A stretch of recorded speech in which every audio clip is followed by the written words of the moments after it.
अस्सलाम वालेकुम रहमतुल्लाहि व बरकातुहू। आप देख रहे हैं मेरा फेसबुक और यूट्यूब चैनल और मैं हूं गुलाम नबी मद्दी। आज 21 दिसंबर 2022 है और आज दिन है बुध का। रज़ीक़ाम इमरान खान का तीर निशाने पर जा लगा है। शहबाज शरीफ है और उनके इत्तिहादी और इसी तरह से उनके सहूलतकार भाग निकले हैं। इमरान खान को बुरा भला कहा जाता रहा कि वो इक़्तिदार के पुजारी हैं, उन्हें हुकूमत बड़ी अजीज़ है। अगर वाकई इमरान खान को इलेक्शन करवाने का शौक है तो इमरान खान पंजाब और केपी की असम्बलियां क्यों नहीं तोड़ देते हैं। ये ताने दिए गए इमरान खान को। इमरान खान को ये भी ताना दिया गया कि अगर इमरान खान इलेक्शन करवाना चाहते हैं तो वो कौमी असम्बली से इस्तीफे क्यों नहीं देते हैं। अब ये ताने देने वाले कोई और नहीं, खुद शहबाज शरीफ, आसिफ जरदारी, मौलाना फजलुर रहमान और उनके तमाम इत्तिहादी और सहूलतकार और उनके दलाल खरीदे हुए सहाफ़ी थे, जिन्होंने इमरान खान को ये पिछले 8 महीनों में ताने दिए कि उन्होंने इलेक्शन का ढंढोरा पीट रखा है और दूसरी तरफ से वो कौमी असम्बली से तनख्वाहें भी लेते हैं, मुरात भी लेते हैं और पंजाब और केपी के अंदर हुकूमत के मज़े भी लूट रहे हैं। इमरान खान तो मुनाफ़कत कर रहे हैं, ये लोगों को बेवकूफ़ बनाते हैं।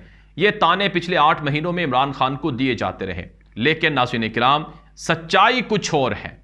इमरान खान जो कहते हैं वो करते हैं। हाँ, जिस चीज़ में इमरान खान को ये नज़र आता है कि ये फैसला दुरुस्त नहीं है तो उससे वो यूटर्न ले लेते हैं और गलती पर अड़ जाना, जिद करना, ये नुकसानदेह होता है बनिस्बत इसके कि गलती को गलती मानकर अपने फैसले से पीछे हट जाना।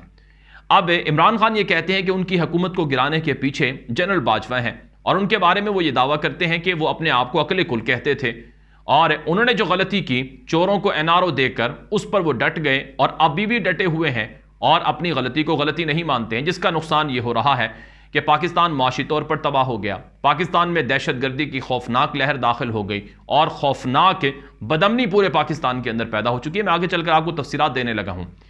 अब नाज़रीन किराम, अदालत के अंदर कई मरतबा यह मामला गया कि इमरान खान और उनके खिलाड़ी जो उन्होंने इस्तीफे दिए थे कौमी असम्बली से, वो इस्तीफे जाली थे। ये ताना दिया गया कि ज़बरदस्ती इमरान खान ने अपने जो कौमी असम्बली के मेंबरान थे उनसे इस्तीफे लिए हैं।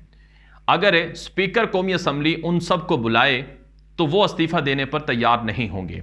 ये दावे और ये एक तरह से सियासी जो बुछाड़ है इल्ज़ामात की, वो इमरान खान के अगेंस्ट ये पीडीएम करती रही है।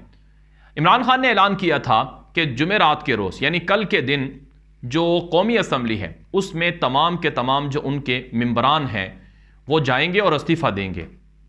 अब कल का दिन ये पीडीएम के लिए एक बड़ा दिन था। पीडीएम को चाहिए था कल वो असम्बली का इजलास बुलाते और तमाम जो तहरीक इंसाफ के जो कौमी असम्बली के मेंबरान हैं उनके इस्तीफ़े वो जो देना चाहते थे उनके इस्तीफ़े वो ले लेते। लेकिन अब हुआ क्या है कि कौमी असम्बली का इजलास गैर मुअय्यना मुद्दत तक के लिए मुलतवी कर दिया गया है और पीडीएम ने कौमी असम्बली को ताले लगाकर वो वहाँ से पार्लियामेंट को ताले लगाकर भाग गई है। क्यों उन्हें पता है कि अगर इमरान खान की जमात के 123 हलकों से इस्तीफ़े मंजूर कर लिए गए तो फिर 60 दिनों के अंदर या ज़्यादा से ज़्यादा 90 दिनों के अंदर इलेक्शन करवाने पड़ेंगे और इन इलेक्शन में जब इमरान खान अपने खिलाड़ी उतारेंगे तो वो फिर जीत जाएंगे तो फिर क्या होगा। तो इसलिए और फिर दुनिया में बदनामी होगी कि कौमी असम्बली सिर्फ चंद लोगों पर चल रही है। तो इस वजह से इन्होंने पार्लियामेंट को ताले लगा दिए। अब आप खुद फैसला करें सच्चा कौन है, झूठा कौन है और किसकी मुनाफिकत बेनकाब हुई है। क्या इमरान खान मुनाफिक हैं, ये पीडीएम और उनके हवारी मुनाफिक हैं।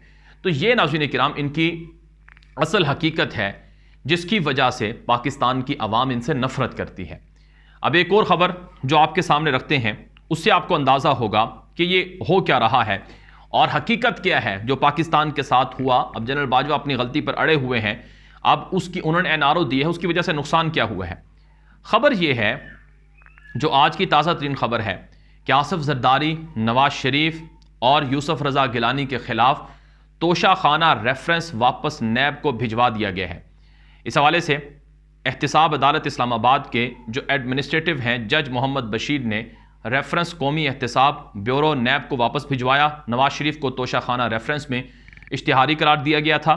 शरीक मुल्ज़िमान ने नैब तरमीमी आर्डीनेंस के तहत रेफरेंस ख़त्म करने की दरख्वास्त की थी। आसिफ जरदारी, यूसुफ गिलानी और नवाज शरीफ अब पाक साफ हो गए हैं। यानी तोशा खाना से जो इन्होंने सस्ते दामों महंगे तरीन जो तोहफे थे वो इन्होंने हड़प किए और उन्हें इन्होंने एक तरह से कब्ज़ा किया, اس پر ان کو معاف کر دیا گیا ہے۔ یہ کوئی ایک کیس معاف نہیں ہے، بلکہ آصف زرداری، نواز شریف کے 100 خون معاف کر دیے گئے ہیں۔ اب توشہ خانہ کو لے کر عمران خان کے اوپر فوجداری کا مقدمہ چل رہا ہے، یعنی عمران خان نے گویا کہ غداری کر دی ہے، بہت بڑا دہشت گرد ہے عمران خان، اس لیے توشہ خانہ سے جو گھڑی ایک لی ہے اس کی، اور وہ بھی انہوں نے ان چوروں اور ڈاکوں کی بنسبت زیادہ پیسے دے کر انہوں نے وہ خریدی ہے، اور انہوں نے تو مفت میں، یعنی آصف زرداری نے مفت میں وہ گاڑی لے لی ہے، اور نواز شریف نے، مریم نواز نے مفت میں وہ تحفے لیے ہیں۔ عمران خان نے تو پیسے دے کر لیے ہیں۔ اب عمران خان پر توشہ خانہ کی وجہ سے نااہل بھی کرنے کا منصوبہ ہے، گرفتار کرنے کا، فوجداری مقدمات قائم کرنے کا بھی منصوبہ ہے، اور یہاں آصف زرداری، نواز شریف پر توشہ خانہ ریفرنس جس میں وہ اشتہاری تھے، جرم تھا اور فیصلہ تھا، اس میں ان کو وہ نیب کا جو ریفرنس تھا وہ واپس لے لیا گیا ہے اور ان کو پاک صاف کر دیا گیا ہے۔ یہ انصاف کا قتل عام نہیں تو اور کیا ہے؟ آپ جانتے ہیں پچھلے 8 مہینوں میں پاکستان کو کچھ نہیں ملا۔ یہ جو چوروں کی حکومت آئی ہے، اس حکومت سے پاکستان کو کچھ نہیں ملا۔ پاکستان کے تو 30-40 ارب ڈالر برباد ہوئے ہیں۔ پاکستان تو 10-15 سال پیچھے چلا گیا ہے۔